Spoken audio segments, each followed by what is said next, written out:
ছোট্ট মিষ্টি প্রেমের গল্প। শীতের নরম কুয়াশায় ঢাকা এক সকাল। নদীর পাড়ে ছোট্ট একটা গ্রাম, নাম তার রূপসা।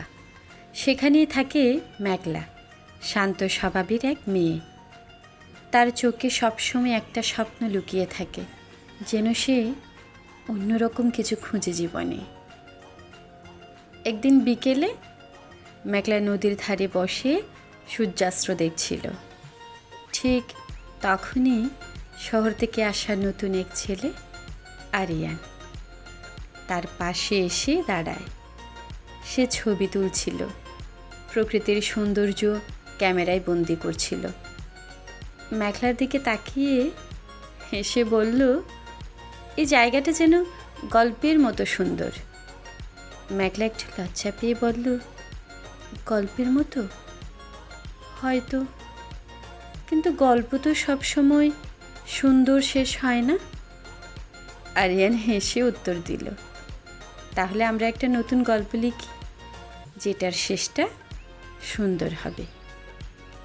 সেদিন থেকেই শুরু, নদীর পাড়ে হাঁটা, বিকেলের চা আর ছোট ছোট কথায় জমে উঠতে লাগলো তাদের সম্পর্ক।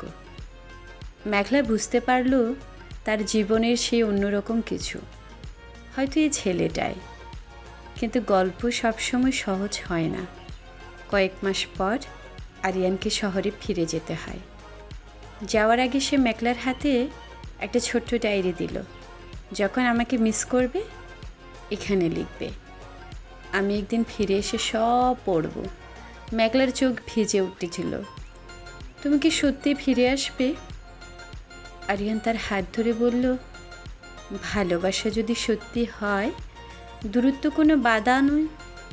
দিন যায়, মাস যায়, মেঘলা প্রতিদিন ডায়েরিতে লিখে তার অনুভূতি, অপেক্ষা, ভালোবাসা।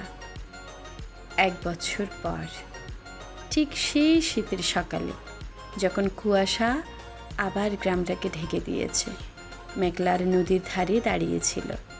হঠাৎ পেছন থেকে পরিচিত কণ্ঠ, গল্পটা শেষ করতে আমি ফিরে এসেছি। মেঘলা ঘুরে দাঁড়ায়, সামনে আরিয়ান, ঠিক আগের মতোই হাসছে। তার চোখে তখন একটাই উত্তর, এই গল্পের শেষটা সত্যি সুন্দর হতে চলেছে, সত্যি সুন্দর হতে চলেছে। কিছু গল্প এভাবেই শেষ হয়।